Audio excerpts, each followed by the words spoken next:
Hola amigos, hoy os traigo un Mercedes GLA, el 200 de gasolina, la versión más básica del GLA, con su etiqueta Eco y 163 caballos. Y además tenemos un diésel también, con el que vamos a comparar todo y todo.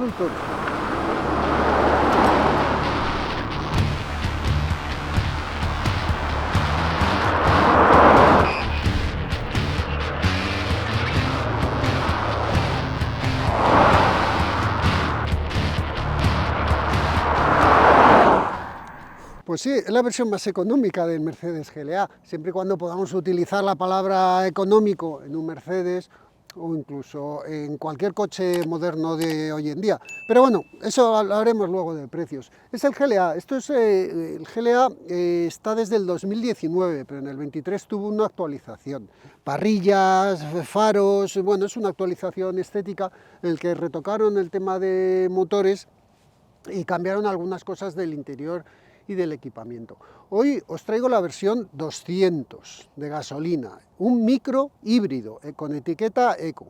También tenemos datos y tenemos la versión diésel que, bueno, pues os vamos a ir comparando durante todo el vídeo, pues para que al final vosotros decidáis si os interesa más un gasolina, os interesa más un diésel, o no os interesa ninguno de los dos. También tenéis un híbrido, un eléctrico, pero al final, bueno, pues gasolina, diésel, es la eterna duda. Lo hemos traído, lo tenemos aquí, bueno, lo tenemos aquí, gracias Nacho, lo tenemos aquí, como exteriormente son exactamente iguales, el gasolina y el diésel, pues me voy a centrar en contaros todo en el gasolina, que además del diésel hicimos un vídeo muy chulo, os lo dejo por aquí, o por aquí, creo que era, para que lo vayáis viendo. Pero bueno, ahora mismo digamos que, Nacho, me molestas, largo, mejor, ¿no?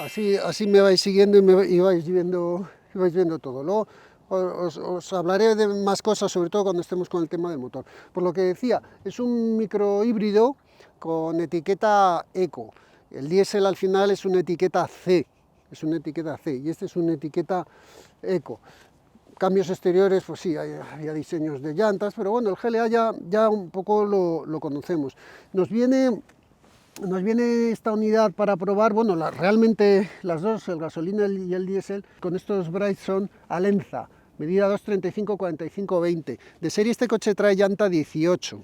Y esto es un extra. Es que ya sabéis que aquí todo es un extra. De hecho, este coche vienen bastante pelados, que se suele decir, y tienes que, pues, hasta los sensores de parking, o sea, son cosas que, bueno, pues eso es muy típico de los coches alemanes, es muy de Audi, Mercedes y BMW, suelen hacer eso. Ahí es donde las marcas generalistas sacan un poco pecho y te ofrecen productos que normalmente vienen mejor equipados desde el inicio, y el precio no varía tanto, pero aquí sí.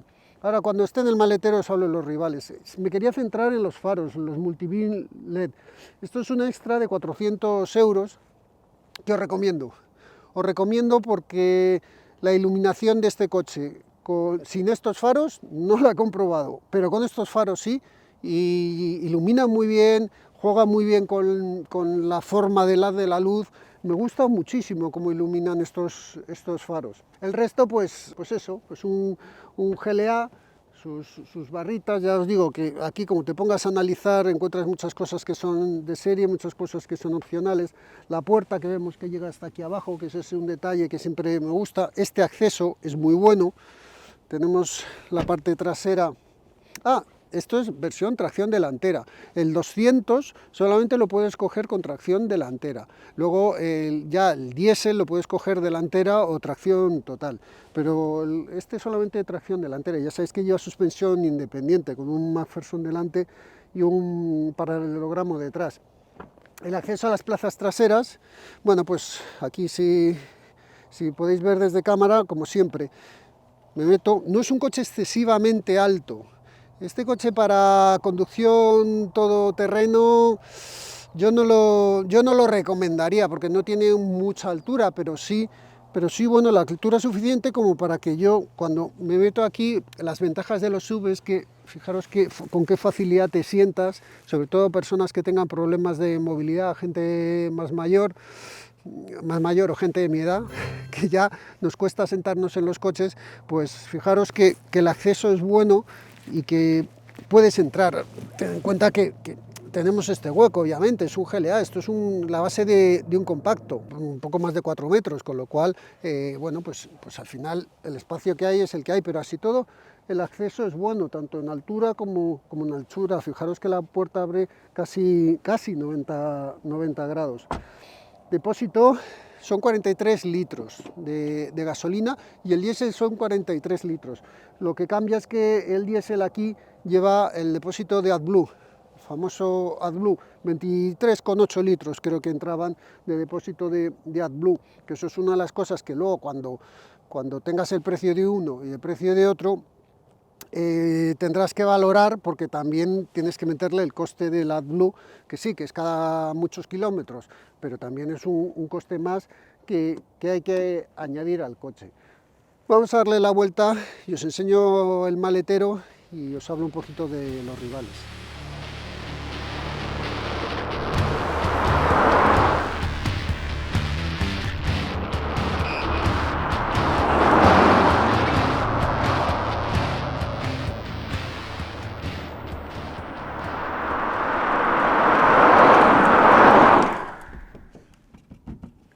No te manchas, ¿por qué? Porque son de mentira. Es lógico, esto es muy de las marcas de hoy en día, pero Mercedes lo hace mucho. Aquí tenemos un imitador a difusor y aquí vemos la nomenclatura GLA 200. Bueno, pues la parte trasera de un GLA, si es que esto al final ya lo conocemos, recordemos que es una actualización. El portón de accionamiento eléctrico, fijaros la altura a la que llega. Incluso, mira, podría llegar un poquito más. Puedes modificar tú la altura a donde tú quieres en función de tu garaje. Simplemente quieto ahí. Lo pones, ahora le dejas aquí el dedo fijo y se quedaría bloqueado. También puedes abrir y cerrar pasando el pie y el coche se abre o se cierra. El maletero son 452 litros lo que tiene de capacidad. Si os fijáis, tiene pues una goma para poner cosas, dos huequecitos, dos ganchos, estos son muy útiles para la compra.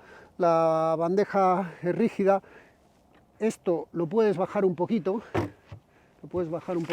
y lo dejas así, un poquito más bajo, o podemos ver lo que hay en el interior, que vemos aquí, que esto es importante, la batería del sistema híbrido de la red de 48 voltios, que ahora cuando sale el motor os contaré exactamente. Bueno, pues hay un subwoofer, el kit repara pinchazos, aquí pues nada, pues una red de separación del maletero y este detallito curioso que lleva ahí integrado un triángulo de emergencia. Y como siempre, la chuleta, y os voy a hablar, ahora sí, os voy a hablar de precios. Este es el GLA 200, 163 caballos, es cambio automático porque solamente lo puedes coger en cambio automático. Este coche parte de los 45.000 euros, 45.700 euros. Sí, mucho dinero, como siempre, pero es que yo creo que ya vamos a dejar de hablar de esto porque es que ya directamente voy a poner un cartel que nada más empezar el vídeo y pondrá, este coche es caro, como todos. Pues sí, pues eso lo vamos a hacer porque todos los coches, sí que hasta el más barato hoy en día nos hemos vuelto locos con los precios. Pero bueno, 163 caballos y etiqueta eco. Os dejo aquí abajo en la descripción, os dejo todos los precios de todas las ofertas que tenemos en AutoScout de coche nuevo y todos los coches, los GLA de segunda mano que puedas encontrar de ocasión. Os dejo ya las búsquedas preparadas para que entréis ahí y busquéis, porque ahí tenéis desde kilómetro cero a coches usados de particulares o incluso coches nuevos de los propios concesionarios. Que AutoScout no vende coches, AutoScout pone los anuncios para que tú puedas anunciar ahí tu coche. Y después de meteros esta cuña así, que os la he colado, pero vamos, de una forma asombrosa. Rivales, pues mira, tenemos el Volvo, el XC40 B3, también 163 caballos de gasolina, 45.400 euros, más o menos, 425 litros, tiene nada, un poquito menos de maletero, bueno, tampoco es mucho. Te puedes ir a un BMW X1, el 20i, tienes el 18i y tienes el 20i, en este caso el rival sería, como tiene 170 caballos, el 20i por 45.500 euros, está al mismo precio, también etiqueta eco, 500 litros de maletero. Ojo, el X1, que es un producto muy bueno. Tendríamos el Audi Q3, que este lo puedes encontrar al precio de este, 45.200, en cambio manual. Si ya lo quieres automático como este, son 47. Ahí ya se nos va un poco de precio, pero como siempre, hasta que no vas al concesionario, estos precios son los precios oficiales, hasta que no vas al concesionario no sabes realmente el precio. El Audi son 150 caballos, es menos potente y además es etiqueta C. Eso sí, tiene 530 litros de maletero. Ojo con el tema del maletero, porque este coche puedes pedirlo con la banqueta regulable, que es una opción. Puedes irte ya a un Land Rover Evoque, el P160, pues que ya se va a 50.000 euros, 160 caballos. Otra opción también con etiqueta Eco es el Lexus, el UX, que eso es un híbrido, no es un microhíbrido, es un híbrido. Y ese coche lo tienes desde 38.800. Si ya lo vas equipando, va subiendo de precio y se va igualando, pero es un coche de 184 caballos, con etiqueta Eco también, lo que pasa que al ser híbrido tiene menos maletero y tiene 320 litros de maletero. Realmente tienes mucha oferta en subcompactos, etiqueta Eco tienes muchos en el mercado. Ahora me he centrado en, digamos, los de marcas caras, pero dentro de las generalistas tienes mucha oferta que deberías también revisar. ¿No te estás comprando un Mercedes? No, no te estás comprando un Mercedes, te estás comprando un coche pues, que a lo mejor su imagen, es lo que digo siempre, un Casio y un Rolex dan la misma hora, pero hay gente que le gusta más el Casio, hay gente que le gusta más el Rolex, pero los dos dan la misma hora, y hoy en día también la calidad de las marcas generalistas han subido mucho.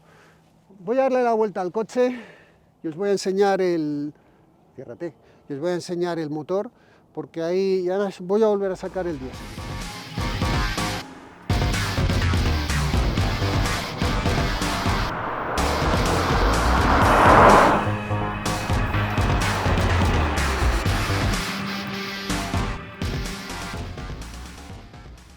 La etiqueta Eco, que es uno de los grandes valores de este coche, que es la misma etiqueta que lleva un sistema híbrido, pero no os confundáis, no lleva un sistema híbrido, lleva un sistema microhíbrido. Esto es una cosa que tenéis que tener muy clara la diferencia. Un sistema híbrido, o sea, aparte de todo el tema tecnológico, el tema básico es que el sistema híbrido mueve, por el motor eléctrico, mueve directamente las ruedas. Y un sistema microhíbrido no mueve las ruedas. Todavía no han sacado un sistema microhíbrido que mueva directamente las ruedas. Esa es un poco la diferencia. ¿Qué es lo que lleva esto? Pues mirad, lleva un motor de 4 cilindros, totalmente de aluminio, motor de gasolina, 1.333 centímetros cúbicos y da 163 caballos. No está nada mal. Lleva un turbo Garrett, que lo pone ahí bien grande, que es el que le ayuda a tener, bueno, aparte de su culata multiválvulas, distribución variable y todas esas cosas, pero que al final consigue los 163 caballos. Además, lleva, que esta es la parte de la microhibridación, lleva un motor eléctrico adicional, que usa también para generar energía, pero lleva un motor eléctrico adicional de 10 kilovatios, que son unos 14 caballos. Acordaros siempre, para pasar de kilovatios a caballos tienes que multiplicar por 1,36 y te salen los caballos. ¿Esos caballos cuándo aparecen? Pues aparecen cuando tú metes mucha carga de acelerador y el coche necesita más potencia, pues le mete un poquito le ayuda al motor de gasolina. Esto es como, siempre pongo el mismo ejemplo, cuando estás subiendo una cuesta en bici y llega alguien y te empuja un poquito, pues a poquito que te empuje te cuesta mucho menos. Bueno, pues eso es lo que hace este sistema de microhibridación, pero es que también apaga el motor en situaciones de conducción a vela, cuando vas a velocidad mantenida, levantas el pie del acelerador, apaga el motor y deja el coche en punto muerto con el motor apagado. Pero cuando estás llegando a un semáforo vas a parar, porque además también utiliza la cámara y el sistema de navegación, utiliza mucha información, también apaga el motor por encima de los 20 km por hora. Hay veces que llegas al semáforo con el motor apagado desde mucho tiempo antes. El motor está unido, el eléctrico, al térmico por una correa dentada, con lo cual las situaciones de arranque y de parada no las notas, apenas las notas. De hecho, Mercedes, para mi gusto, es la marca que mejor que mejor pone a punto este sistema y que menos se nota. Cuando estás conduciendo el coche parece un coche híbrido de verdad. Apaga el motor, lo enciende, y es que no te enteras. Y eso unido a que este motor apenas vibra, el confort que tienes conduciendo es muy bueno, es muy bueno. Este motor se alimenta con una batería, porque tiene dos redes eléctricas el coche, el de la batería de 12 voltios, que es la típica de todos los coches, que es la que tienes aquí, y la que hemos visto en el maletero, que es de la red de 48 voltios. Es una batería de iones de litio, que ya habéis visto, tampoco es muy grande, pero que carga y descarga muy rápido. El coche, la versión de gasolina, lleva una caja de cambios de doble embrague y 7 velocidades. Y ahora veremos el diésel, porque el diésel, necesito el diésel aquí. Nacho, ¿por qué no tengo el diésel aquí? Vale, pero Nacho, con el capó abierto. Es que tengo que estar en todo.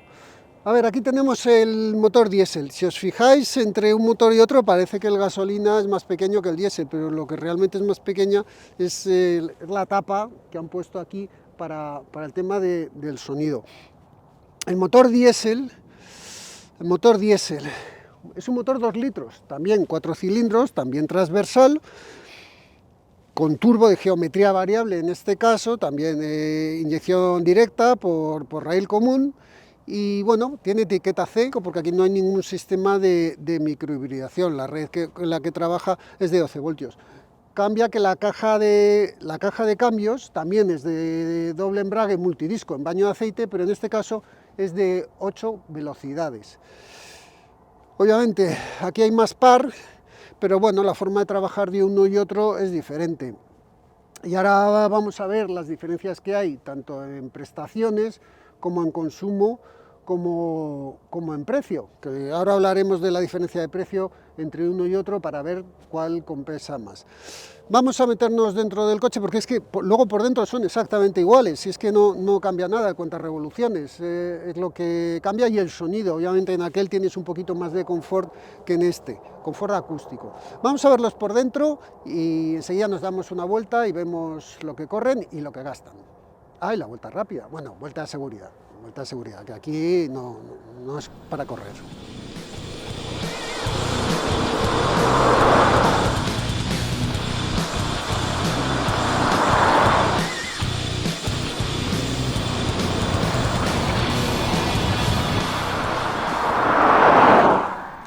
Una vez dentro, la llave, si has cogido el arranque sin llave, que es una opción, pues no necesitas ni sacar la llave del bolsillo. Si no, pues el móvil, ya sabéis, tiene su hueco aquí. Acordaros que mi móvil es grande y así todo cabe bien, y encima ahí tiene la carga inalámbrica, con lo cual, perfecto. En este coche ya tienes, en esta nueva generación, una de las cosas que trajo es el Apple CarPlay y el Android Auto sin cable. Pero es una opción, es una opción. Estos asientos sujetan bien el cuerpo, tienen reglaje de banqueta. Lo que ocurre, y aquí accionamiento eléctrico, lo que ocurre es eso, que son eléctricos, que también es otra opción. Es que aquí hay muchas cosas que son opcionales, que puedes ir añadiendo tú en función de la personalización que quieras hacer del coche. Tenemos aquí, vemos aquí que nos separan todo el tema del climatizador. Esta parte me gusta mucho porque no tienes que ir a la pantalla. Esta es ya la pantalla que trae de serie, que es táctil, o también la puedes manejar con los botones del volante. Es táctil y tiene mil cosas, mil ajustes, tiene de todo. Aquí tiene este botón que es el que vas a usar mucho, que desde aquí puedes poner el cambio manual, que realmente no lo vas a usar nunca, un modo túnel de lavado, quitar el control de estabilidad, que tampoco lo vas a hacer, los controles del Head-Up Display, si llevas el opcional del Head-Up Display, el Partronic, la desactivación del cambio de carril, que es que esto sí que te va a molestar, a mí por lo menos me molesta, y yo siempre lo desactivo. Bueno, pues tienes aquí muchas cosas. Esta pantalla funciona muy bien y la visibilidad es muy buena. ¿Qué no es bueno de esta pantalla, que además está unida? Pues que a veces tienes muchos reflejos y ves demasiados reflejos en esta pantalla. Ay, pero es que claro, es que es el mundo en el que estamos ahora. Aquí en el cuadro es digital todo también, no tienes las agujas físicas y tú puedes cambiar, desde aquí puedes cambiar pues el modo de lo que ves, clásico, deportivo, uno discreto, que además puedes cambiar tú todos los colores que va asociado a los colores interiores. Y bueno, puedes ver la navegación, los sistemas de asistencia, bueno, pues puedes ver muchas cosas diferentes y luego en cada menú pues tienes tus distintas pantallas. El volante es un poco achatado por la parte baja, pero bueno, es todo del mismo material, está bien, los botones estos son ápticos y tiene una cosa Mercedes que deberían copiar otras marcas y es que al poner los botones ápticos los han rebajado y eso te hace que cuando tú estás conduciendo no le des con la mano a un botón que no debes, que hay otros coches que vas conduciendo, tienes aquí la calefacción del volante y la vas conectando, desconectando, cambiando de emisora si vas manoteando. Detrás del volante tenemos las levas, que os repito, no las he usado apenas, o sea, las he usado para probarlos, pero realmente el cambio funciona bien, gestiona cómo sube y cómo baja de marcha. Tienen muchos asistentes, muchísimos asistentes a la conducción, que están muy bien. Unos que son de seguridad, que estás echando marcha atrás y aparece un peatón, te pega un frenazo en seco de golpe, que está muy bien, porque te puede salvar una vida y te puede evitar de un problema o de darte con otro coche, pero hay veces que estás saliendo y hay una ramita y te pega un frenazo y que no te esperas y dices, ¿qué ha pasado? Y el coche es que ha frenado a la mínima, o sea, el nivel de alerta está muy alto, igual que ocurre con el cambio de carril y esas cosas. El coche siempre tiende a evitar que tengas un problema, pero hay veces que no tienes un problema y que te genera un estrés, te pega un susto porque está interviniendo en la conducción. Sí recomiendo que pongáis el extra del paquete de aparcamiento, son 1.200 euros y aparte de todos los sensores y cámara de 360 grados que se ve muy bien, tiene la alerta al tráfico cruzado trasero, que de verdad que eso es algo que deberían traer todos los coches de serie, porque eso te quita de muchos problemas. Y además el paquete que os he dicho antes de los faros adaptativos, son 404 euros, que además de los faros adaptativos tienes las luces automáticas que funcionan muy bien, el sistema de luces automáticas de este coche. Aquí se va cómodo, hay espacio de sobra detrás, mirad en Nachete el espacio que tiene, bueno, pues en anchura no hay un gran espacio, pero en lo que es longitudinal y en altura lo tiene. Tiene una banqueta que es regulable, bueno, fijaros el respaldo, el respaldo trasero lo puedes dividir en dos partes o puedes bajar la parte central por si quieres llevar algo largo dentro del coche. Ya ves que se puede combinar de distintas formas. La banqueta es regulable, puedes regularlo, pero cuesta 500 euros, se mueve unos 14 centímetros y viene asociada a un apoyabrazos central. Pues ya digo, son 500 euros, en algún coche viene de serie, pero en este es opcional. Entiendo que no todo el mundo la necesita, pero bueno, es una opción más. Amplías maletero o reduces espacio, o le das el espacio a las plazas traseras. Vamos a ver cómo se comporta el coche.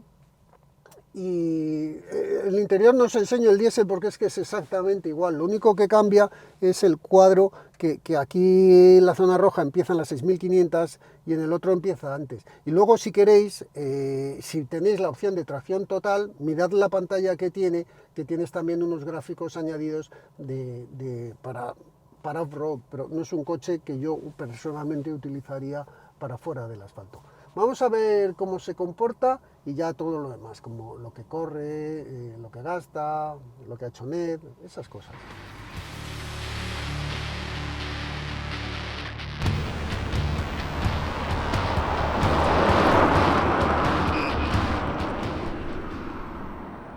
En los Mercedes está aquí el mando, el selector del cambio. Como es un selector electrónico, ya no tiene que actuar directamente a la caja de cambios, pues está aquí. Hay gente a la que he escuchado que esto le molesta. A mí no me molesta para nada, pero para nada. Lo que te requiere es adaptarte, pero el momento que tienes tu coche es tuyo, te adaptas enseguida. Esto no lo veáis como un problema. A ver, están todas las cámaras grabando. Salimos.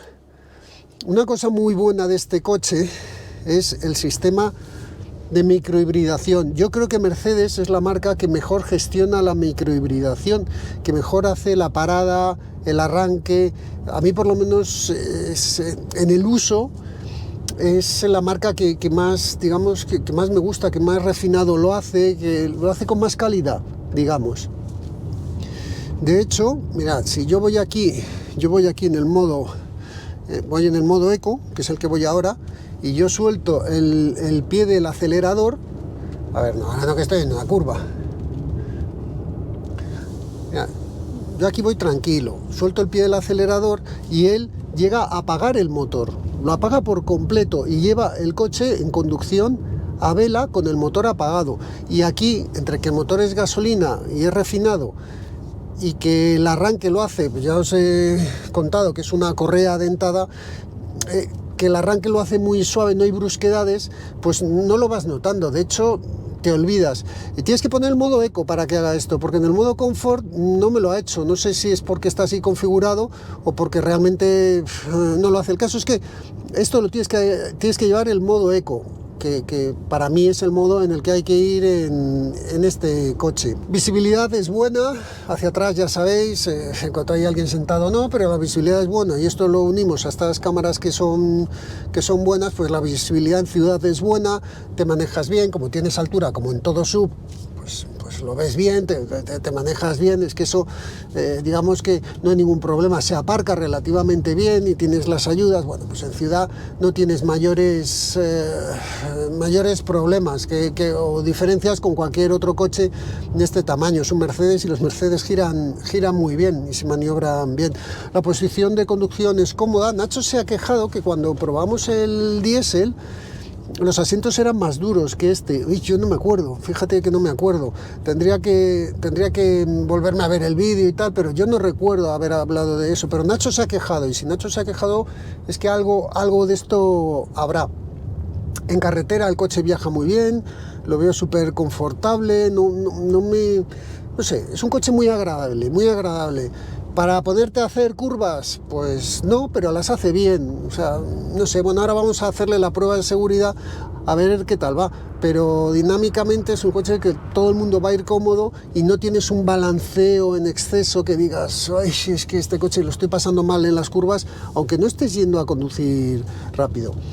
Vamos a ver la prueba de seguridad, y para ello tengo aquí puesto, tengo que ponerme el modo dinámico.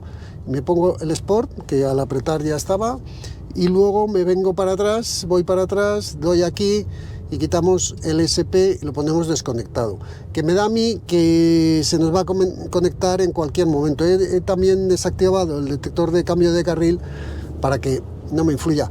Es un horror, porque es que el detector de cambio de carril tienes que entrar aquí a desactivarlo cada vez que arrancas el coche. Si quieres desactivarlo, claro, si no quieres desactivarlo, pues no es ningún horror. Pero a mí es una cosa que personalmente me molesta. Vamos en modo S del cambio, toco una leva y ya estoy en modo manual. Venga, vamos allá. Venga, vamos a ver qué hace este Mercedes. A ver, las enlazadas. Oye, pues noto que el motor corre. Vale, frena. A ver, ahí es un poquito lento, pero bueno, entra dentro de lo normal. No he enchillado el neumático todavía. El control de estabilidad entra, Control de estabilidad entra. Aunque esté desactivado, es latente. Y habéis visto que voy en modo manual, pero va cambiando el de marcha hacia arriba. No va nada mal este coche, pero nada mal, A ver, frenada aquí. Buah, frena de sobra. He tenido que levantar, incluso, no sé si ahí he perdido un poquito de tiempo, pero bueno, ahí me ha entrado el control de estabilidad en la entrada de la curva, pero el coche no se ha movido. No he tenido ninguna reacción rara. A ver esta curva, que es donde más vemos, aquí lo tiro. Ahí, sí, ahí he intentado moverse de atrás, pero lo ha sujetado el control de estabilidad. Pero ha intentado moverse, Pues os digo una cosa, de los sub de esta categoría es de los que más me está gustando. Vamos aquí. Ya el neumático delantero empieza a gritar, porque es lógico. Me está gustando, Vale. 34,2. Esta enlazada, que es un cambio de pesos, lo ha hecho bien, como se deben hacer las cosas, tirando a muy bien. En curva lenta frena bien, ha entrado bien. Es que no le pongo peros. Ahora a lo mejor miramos los tiempos y el tiempo es una patata. No lo sé, es que tenemos que compararlo con el resto de coches, que ahora os lo contaré. Pero dinámicamente, o sea, la prueba de seguridad la pasa y con nota. Y digo con nota porque aquí nosotros lo que vamos a buscar es la seguridad natural, porque hoy en día todos los coches tienen mucha seguridad gracias a las ayudas electrónicas. Pero la seguridad natural es lo que intento buscar, que sea sin las ayudas electrónicas, lo que es el coche en sí. Y eso, notas que el coche hace las cosas bien cuando detectas que el control de estabilidad entra ya en situaciones muy límite, no empieza desde muy pronto. Los coches que empiezan desde muy pronto es porque o está tarado el sistema de seguridad demasiado quieto, no te muevas, o porque realmente la estabilidad natural no es buena. En este caso la estabilidad natural es buena, me ha gustado. Voy a volver a poner en modo eco. Me ha gustado la estabilidad natural. Y luego, la forma en la que entran las ayudas está muy bien. En la rápida izquierda es que he tirado el coche así un poco a lo bruto. El coche ha intentado girar de atrás para, bueno, pues apuntar la parte delantera, pero ahí ha entrado el control de estabilidad y ha dicho, quieto, no, que llegamos a la familia, no te muevas. Y no se ha movido, me ha frenado un poquito, no me ha dejado correr, ha hecho que el tiempo sea peor, pero el coche ha pasado con seguridad. Con lo cual le doy buena nota, buena nota. ¿Qué mejoraría aquí? ¿Qué cambiaría aquí? Pues desde el punto de vista del confort lo dejaría como está. Desde el punto de vista del que le guste algo más dinámico, a lo mejor un poquito más de estabilizadora para que balance un poquito menos. Pero lo que es la efectividad del coche me parece que está bien. Me parece que está bien resuelta. Vamos a seguir con el vídeo a ver lo que ha gastado y vamos a ver comparado con el diésel, porque como lo probamos también, pues lo comparamos.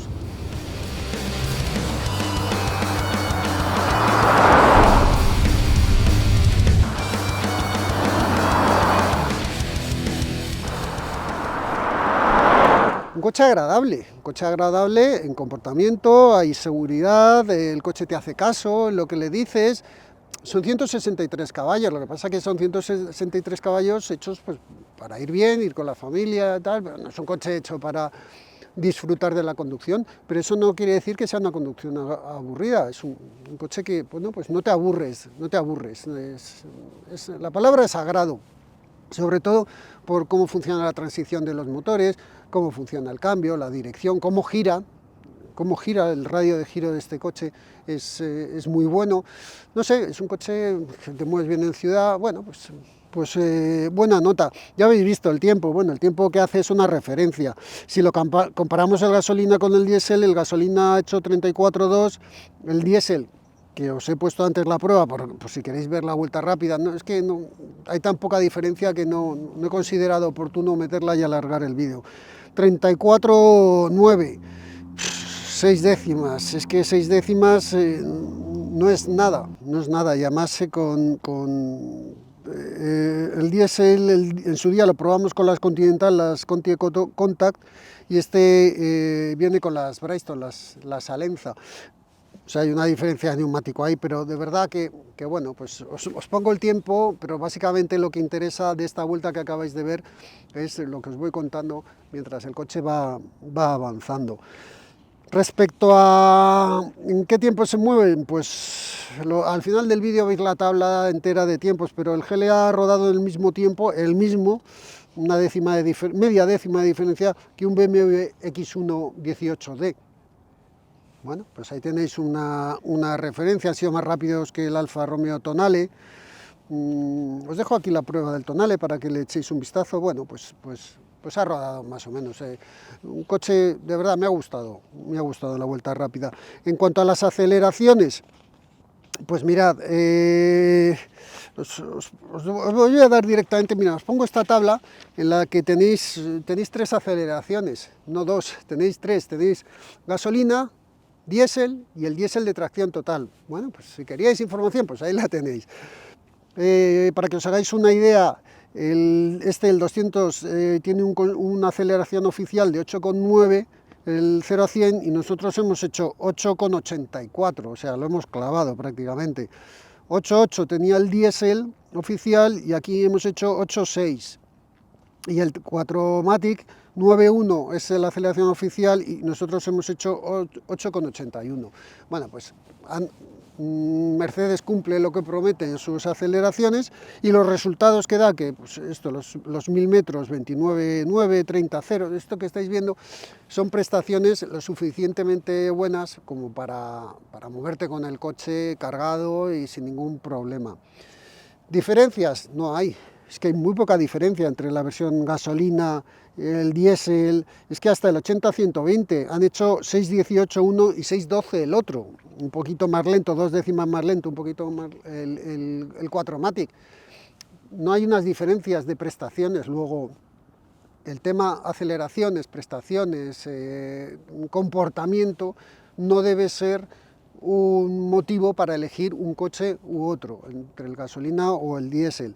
Sí que lo es el refinamiento, lo refinado que es un coche en la conducción. El diésel es un poquito más áspero, que si tú lo aíslas, lo sacas solo, no es tan áspero. O sea, si lo comparas con otros rivales diésel, el coche es agradable, pero en el momento que le pones el gasolina, esto es muchísimo más agradable de conducir, pero muchísimo. Donde realmente es donde tienes que tomar la decisión de cuál te compras, aparte en el precio, que os lo diré ahora, es en el consumo. Aquí sí que hay diferencia. Mirad la tabla. Consumo medio en carretera del diésel 4,7, del diésel 4MATIC 4,9 y del gasolina 5,8. Aquí ya ves una diferencia. Y en la ciudad el diésel 6,4 ha gastado lo mismo el diésel con tracción total y 8,0 el gasolina. Este es el consumo de NET. Hola, Olita, vecinito. Ahí está NET, que ya sabéis que va al mínimo, o sea, al máximo, perdón, de velocidad permitida en cada situación y en cada vía. Si esto trasladado a un consumo normal, a una utilización normal, bueno, pues si eres un conductor eficiente, con el gasolina puedes sacar unos consumos, te vas a mover entre 6, 7, 8 litros, esa es tu horquilla, la que te vas a mover. En cambio en el diésel no tienes que ir a hacer una conducción muy eficiente para sacar unos consumos muy parecidos a estos. Y dicho esto, dices, vale, ¿y ahora qué me compro? Pues aquí lo que hay que tener en cuenta, una cosa muy importante, es el tema del precio. A ver, el GLA 200 parte de los 45.000 euros. El GLA, si quieres otro de gasolina, te tendrías que ir al 250 4MATIC, que parte ya de los 53 y son 224 caballos. Se te va de precio y de potencia y de todo. Así que este GLA 200 con 163 caballos, 45.700. El 200 diésel son 2.300 euros más. 2.300 euros más.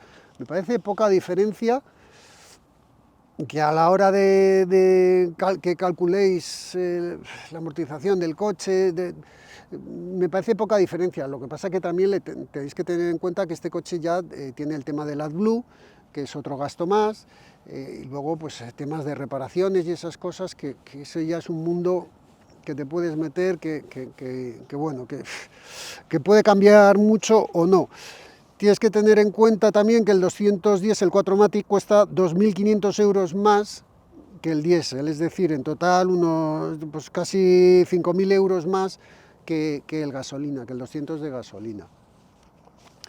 Si costasen lo mismo, ¿cuál me compraría yo? Si costasen lo mismo, exactamente lo mismo, pues probablemente el diésel, porque al final gasta menos. En el momento que hay una diferencia de precio, pues ahí tenéis que echar el cálculo y ver qué os compensa más. A mí me parece un coche equilibrado, tanto en la versión gasolina como el diésel. Conduciéndolo me ha gustado mucho más el gasolina, pero muchísimo, de largo, me ha encantado el gasolina, me ha gustado más que el diésel. No porque el diésel sea malo, sino porque el diésel, ese refinamiento del que os he hablado, a mí me ha gustado mucho. ¿Qué cambiaría yo de este coche y qué es lo que me gusta? ¿Qué cambiaría yo? Pues cambiaría los precios, cambiaría el tema del equipamiento, que aquí tienes que estar metiendo mucho dinero para llegar a equipar una unidad a tu gusto. Esa parte yo la cambiaría. ¿Qué me ha gustado? Digamos, el equilibrio general que tiene todo el coche. Da igual si sea la versión gasolina, si es la diésel de tracción total. A lo mejor no lo cogería tracción total este coche, no lo cogería porque ya la diferencia de precio se me va, y sí, te aporta un plus de seguridad siempre la tracción total, sobre todo si llevas un buen neumático, pero ya es mucha diferencia entre el 200 gasolina o el 200 diésel con cambio automático. Yo me quedaba con el 200 de gasolina, porque además es que la diferencia de precio es importante. Y bueno, pues esta es la conclusión que hemos sacado. Espero que os gusten estas comparativas gasolina-diésel. Queríamos haber traído el híbrido y queríamos haber traído el eléctrico también, pero eso lo vamos a dejar para más adelante, el poder comparar toda una gama de coches, porque al final va a parecer que es Mercedes la que nos ha pagado por hacer esto, pero no, realmente lo que estamos buscando es un servicio hacia vosotros, que es eso. Llegas al concesionario y dices, ¿yo qué me compro ahora? Y eso es lo que estamos intentando resolver.